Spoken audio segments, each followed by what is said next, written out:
Hello students, welcome to our channel passion teacher. आज काफ़ी दिन में आप लोगों से मुलाकात हो रही है। तो आज हम लोग पढ़ने जा रहे हैं एंडोमेम्ब्रेन सिस्टम। एंडोमेम्ब्रेन सिस्टम से पहले हम लोगों ने काफ़ी चीज़ें कंप्लीट कर चुकी हैं, जैसे सेल वॉल कर चुके हैं, इस चैप्टर में हम सेल मेम्ब्रेन कर चुके हैं, न्यूक्लियस कर चुके हैं और थोड़ा सा हमने बहुत हल्का सा हमने डीएनए के बारे में जाना था और क्रोमोसोम पढ़ चुके हैं। अब इसके बाद जो इस चैप्टर में हम पढ़ने जा रहे हैं वो है एंडोमेम्ब्रेन सिस्टम। एंडोमेम्ब्रेन सिस्टम होता क्या है और क्या है, इसके फंक्शंस क्या हैं, चलो आइए देखते हैं साथ में। तो सेल ऑर्गेनल, पहले जानो कि सेल ऑर्गेनल क्या है। तो cell organelles metabolically active and living structure of cytoplasm, मतलब मेटाबॉलिकली एक्टिव होते हैं। मेटाबॉलिकली एक्टिव का मतलब होता है, पहली बात मेटाबॉलिज्म क्या होता है, पहले मेटाबॉलिज्म पता होगा तभी तो मेटाबॉलिकली क्या पता कर पाओगे ना। तो मेटाबॉलिज्म का मतलब होता है एनाबॉलिक प्लस कैटाबॉलिज्म। इसका मतलब एनाबॉलिज्म और कैटाबॉलिज्म वहाँ दोनों ही तरह के प्रोसेस हो रहे हो। मतलब इसका क्या है, जहाँ पे जैसे हमारा फूड है, एक तरफ फूड बन रहा है और दूसरी तरफ हमारा ब्रेक हो रहा है, तो इसे बोलेंगे हम मेटाबॉलिज्म। ठीक है, तो मेटाबॉलिज्म से ही आता है मेटाबॉलिकली एक्टिव। ओके,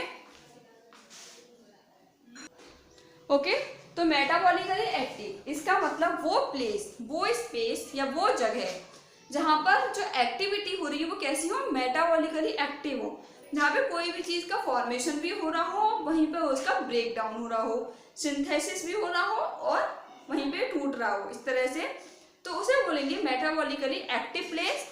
तो metabolically active and living structure of cytoplasm. Cytoplasm का लिविंग स्ट्रक्चर जैसे हम जानते हैं, काफ़ी बार आपको पहले भी बता चुकी हूँ कि साइटोप्लाज्म जो होता है उसके अंदर सारी एक्टिविटीज़ होती हैं। अब साइटोप्लाज्म के अंदर कुछ सेल ऑर्गेनल्स होते हैं। सेल ऑर्गेनल्स जो क्या करते हैं, मेटाबॉलिकली एक्टिव होते हैं। वहाँ पर क्या होता है, आर पॉल, मतलब ये जो स्पेस होता है इसको क्या बोलते हैं, ऑर्गेनल्स बोलते हैं। या फिर और कहाँ प्रेजेंट होते हैं, सेल में प्रेजेंट है, सेल के साइटोप्लाज्म में प्रेजेंट है, तो हम इसको क्या बोलेंगे, सेल ऑर्गेनल्स बोलेंगे। इसी तरह से अब आता है एंडोमेम्ब्रेन सिस्टम। तो एंडोमेम्ब्रेन सिस्टम क्या होता है, while each of the membrane is distinct in term of its function and structure, मतलब जितने भी स्ट्रक्चर हैं वो इसके स्ट्रक्चर में या फिर उसके फंक्शन में क्या होते हैं, थोड़ा डिफर होते हैं, डिफरेंट होते हैं। Many of these are considered together as an endomembran system, और कुछ ऐसे भी होते हैं जिनको हम साथ में मिला के क्या बोलते हैं, एंडोमेम्ब्रेन सिस्टम बोलते हैं। ओके, इसके बाद आता है एंडोमेम्ब्रेन सिस्टम कौन कौन से होते हैं, जो सेल ऑर्गेनल्स हैं उनमें कौन कौन से हैं जो एंडोमेम्ब्रेन सिस्टम है। तो वो होते हैं आपके ER endoplasmic reticulum, Golgi body, lysosome and vacuole. Okay, चार है ER, GB, lysosome and vacuole.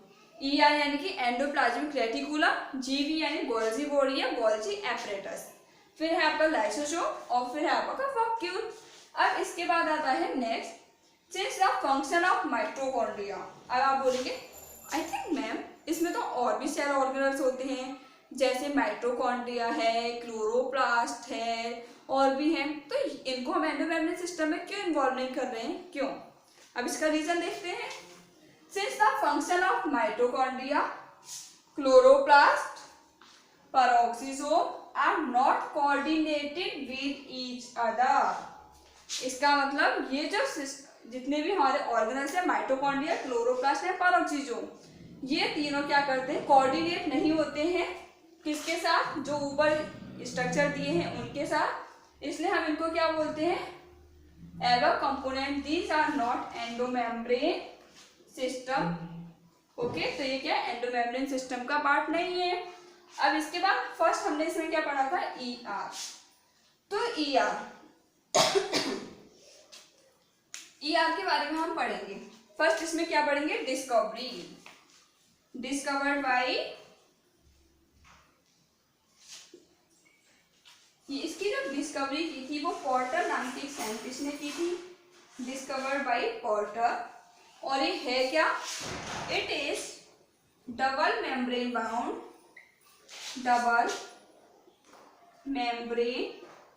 Bound structure. ये कैसा स्ट्रक्चर है? डबल मेम्ब्रेन बाउंड स्ट्रक्चर है। मतलब इसकी जो मेम्ब्रेन होती है इसमें कैसी होती है? डबल मेम्ब्रेन प्रेजेंट होती हैं। अब इसके बाद इसके क्या क्या कंपोनेंट्स हैं वो देखते हैं।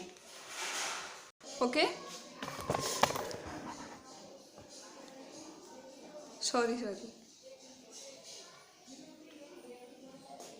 हाँ, तो इसके बाद हम क्या देख रहे थे? अब इसके कंपोनेंट्स क्या होते हैं ईआर के। तो ईआर के 3 कंपोनेंट्स होते हैं। फर्स्ट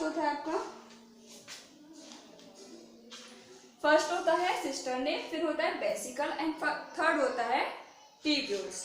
तो सिस्टर्ने क्या होता है? ये तीनों क्या है? ईआर के कंपोनेंट्स हैं। तो ईआर के कंपोनेंट में फर्स्ट है आपका सिस्टर्ने, सेकंड है आपका ट्यूब्यूल्स और फिर है वेसिकल्स। ओके, तो सिस्टर्ने कैसा होता है? ये होता है लॉन्ग, फ्लैटेंड एंड अनब्रांच्ड। कैसा होगा? लॉन्ग होगा, फ्लैट होगा और अनब्रांच होगा। इसका मतलब इस तरह से लॉन्ग हो सकता है, फ्लैट होगा और अनब्रांच, मतलब यहाँ पे कोई ब्रांचिंग नहीं होगी। यूनिट अरेंज इन स्टॉक, ये क्या एक स्टॉक में या एक ग्रुप बना रहे होंगे, तो इसको बोलेंगे हम सिस्टर्ने। अब इसके बाद आता है आपका वेसिकल्स। तो वेसिकल्स क्या होता है? Oval membrane bound structure. इनका जो स्ट्रक्चर होगा वो कैसा होगा? ओवल शेप होगा। ओके, मेम्ब्रेन बाउंड स्ट्रक्चर होगा। थर्ड है tubules. Tubules are irregular, these are irregular often branch tube. जबकि सिस्टर्ने कैसा था? अनब्रांच था। और ट्यूब्यूल्स कैसा है? ब्रांच है। बाउंडेड बाई मेम्ब्रेन, और ये कैसे मेम्ब्रेन से बाउंड होगा। नेक्स्ट है इसमें ट्यूब्यूल्स में फ्री और एसोसिएट विद मेम्ब्रेन सिस्टर्ने। जबकि ट्यूब्यूल्स होते हैं वो कैसे हो सकते हैं? फ्री भी हो सकते हैं और हो सकता है वो सिस्टर्ने के साथ एसोसिएटेड हो या सिस्टर्ने के साथ जुड़े हुए हों। ओके, फर्स्ट क्या था आपका? सिस्टर्ने कैसा था? लॉन्ग था, फ्लैटेंड था और अनब्रांच था। अब इसके बाद सेकंड था वेसिकल ओवल शेप था और कैसा था? ओवल शेप और मेम्ब्रेन बाउंड स्ट्रक्चर था। फिर आपका ट्यूब्यूल्स इरेगुलर है, ब्रांच है और मे बी ये कैसा? और मेम्ब्रेन बाउंड है। थर्ड था इसमें tubules may be free. Tubule free भी हो सकते हैं, सिंगल भी हो सकता है वो सिस्टर्ने के साथ मिलके फंक्शन कर रहे हो। अब इसके बाद नेक्स्ट है इट डिवाइड इन 2 पार्ट्स। इसके 2 पार्ट्स होते हैं। किसके? एंडोप्लाज्मिक रेटिकुलम के। फर्स्ट पार्ट है इंट्रासेलुलर स्पेस, फिर है एक्स्ट्रा सेलुलर स्पेस। जैसे कि हम किसी भी चीज में पढ़ते हैं तो अंदर वाला स्पेस और बाहर अलग अलग होता है। इसी तरह से इनका जो जैसे हम सेल में पढ़ा था तो हमने क्या बोला था?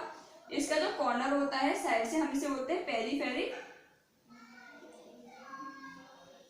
रीजन बोलते हैं और इसको हम मोस्टली इंटरनल रीजन बोलते हैं। ओके, तो इसमें भी एक होता है इंट्रासेलुलर स्पेस, एक होता है एक्स्ट्रा सेलुलर। जो इसका अंदर वाला पार्ट होगा एंडोप्लाज्मिक रेटिकुलम का उसे बोलेंगे हम ल्यूमिनर, जबकि जो एक्स्ट्रा सेलुलर पार्ट होगा उसे बोलेंगे एक्स्ट्रा ल्यूमिनर। मतलब ल्यूमिनर से एक्स्ट्रा जो पार्ट होगा वो। अब इसके बाद आता है हमारा ईआर में, मतलब ईआर के टाइप्स। तो टाइप ऑफ ईआर 2 टाइप के होते हैं। That is 1 minute. ER 2 type के होते हैं। एक होता है एसीआर और एक होता है आरईआर। एसीआर यानी कि स्मूथ एंडोप्लाज्मिक रेटिकुलम और आरईआर यानी कि रफ एंडोप्लाज्मिक रेटिकुलम।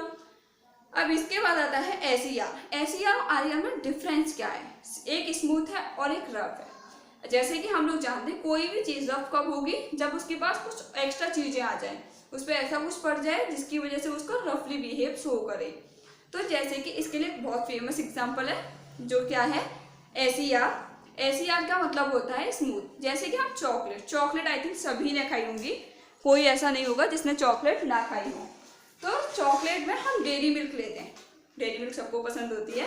तो डेयरी मिल्क में एक होता है आपका फ्रूट नट, एक होता है सिल्क। अब ये आपकी चॉइस है, आपको कौन सी पसंद है। तो फ्रूट नट में जैसे कि नट्स प्रेजेंट होते हैं, चॉकलेट के ऊपर क्या नट्स होते हैं। तो जो नट हैं वो क्या करते हैं? उसको रफ बनाने का बिहेव रखते हैं, उसकी वजह से चॉकलेट क्या रफली हो जाती है। रफ यानी कि उसके ऊपर जो नट्स होंगे तो इस तरह से, जैसे ये चॉकलेट है अगर उसके पास नट्स प्रेजेंट है वो ऐसा हो जाएगा।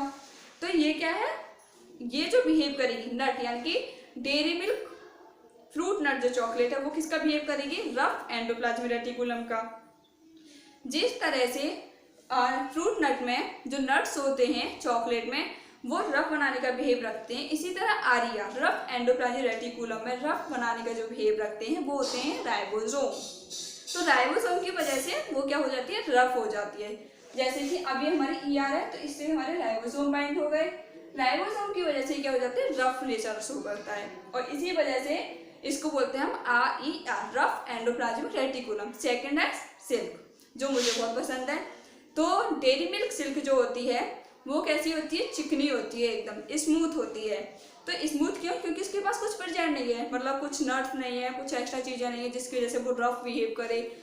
तो ये जो बिहेव करेगी स्मूथ एंडोप्लाज्मिक रेटिकुलम का बिहेव करेगी, SER यानी कि स्मूथ। तो जो सिल्क चॉकलेट है वो क्या कर रही है, स्मूथ बिहेव कर रही है। इस वजह से उस पर क्या, मतलब उस पर कुछ प्रेजेंट नहीं है, उस पर राइबोसोम प्रेजेंट नहीं हो, राइबोसोम की वजह से RER हो रहा था, मतलब रफ बन रही थी। अब राइबोसोम नहीं होंगे तो वो क्या हो जाएगी, स्मूथ हो जाएगी। और राइबोसोम जहाँ प्रेजेंट होते हैं वहाँ क्या होता है, प्रोटीन का सिंथेसिस होता है।